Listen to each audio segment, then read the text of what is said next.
皆さんこんにちは。チャです。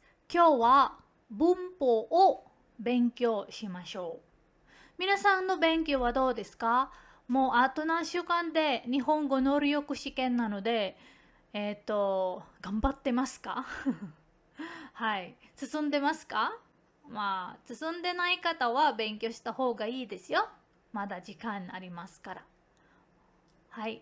じゃあ、今日は一つの問題だけをシェアしたいと思います。で、この問題は実際に出た問題です。日本語能力試験の過去問題です。はい。じゃあ、それでは始めましょう。このレストランでは、料理ブラン、使う野菜を庭で育てています。このレストランでは、料理ブラン、使う野菜を庭で育てています。皆さん、この漢字を見たら全部読めるんですか？私はわざと、つけていない。振り仮名をわざとつけていません。勉強のためですから。でも、振り仮名いるんだったらコメントに書いてください。振り仮名が欲しいとか、そうしないと勉強になりませんとか、先生の発音は、綺麗じゃないですから、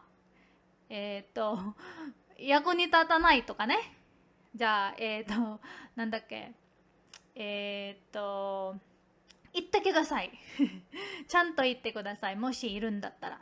いらなかったら私は振り仮名つけないですから。ね。はい。じゃあ、答えは何だと思いますか？ 1 は、2、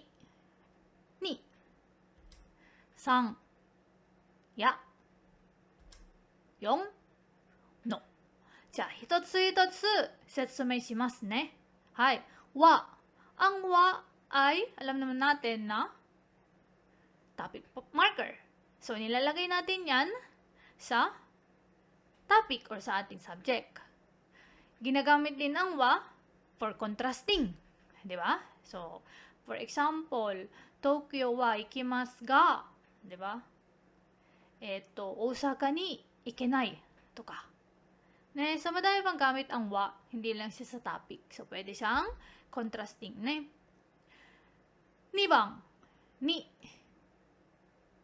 So, pag-explain ko to, di ba? Makukuha nyo na yung sagot kasi yan yung tamang sagot.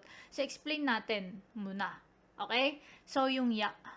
Kasi pagka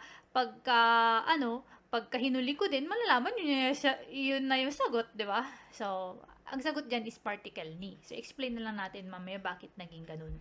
So, sambang, ya. So, alam naman natin na ang ya is ginagamit siya kapag nag-enumerate tayo. For example, etc. Diba? Yung laman ng bag ko is ito, etc. Mag-enumerate ka lang ng dalawa, then, ibig sabihin nun, hindi lang yun yung laman ng bag mo. Diba? Meron pang iba at iba pa. Diba? And then particle no, alam nyo na ang gamit ng particle no is noun 1, no noun 2. Ibig sabihin, pag gumamit ka ng particle no, titignan mo yung magkabilaan. Diba? So, magkabilaan. Yung ryori ay noun, ang tsukao ay verb. So, hindi siya pwedeng ilagay sa gitna ng noun at saka ng verb. So, isang technique nyo yun sa pagsagot ng particle. Okay? So, pag nakita mo yan, hindi na no.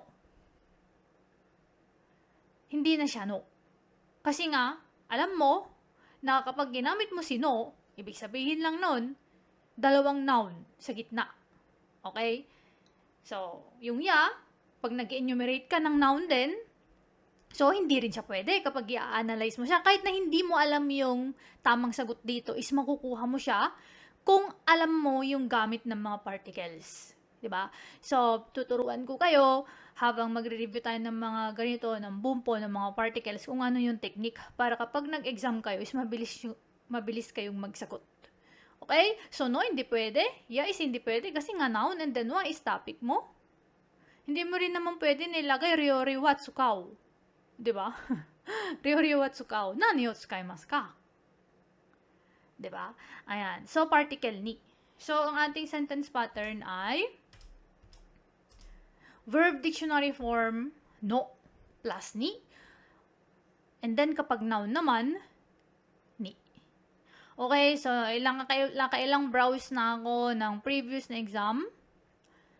Lumalabas itong pattern na to. So, sa mga hindi pa nakakapag aral ng pattern na to, ayan. So, ito na yung, di ba? Ito na yung time na aralin nyo siya. Kasi baka mamaya lumabas, so sayang din yung puntos, di ba? Ayan. So, verb dictionary form plus no ni, and then kapag noun ay ni. So, dahil ang ryori ay ni, dahil ang ryori ay noun, then, hindi ka na mag-add ng no.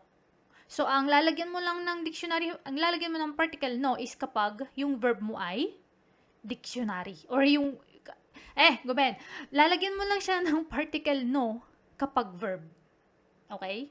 So, kapag yan is ryori suru, diba? Ryori suru, then no ni. Okay? So, dahil noun yan, then ni. Okay, so ano bang ibig sabihin ng pattern na yan? Yan lang yung nag-indicate ka ng purpose. So, para sa, di ba? Para sa ryori. Di ba? Para sa ryori. So, anong purpose mo? Isa, yung ryori. Di ba? Tapos, ang ginagamit daw na yasay ay yung saniwa. Okay? Ayan. So, このレストランでは料理に使う野菜を庭で育てています。Okay? So, minsan, sana meron kayong natutunan. Masamko ni nattara ureshi desu kedo. はい、じゃあ皆さん、さあ、そのとれじゃね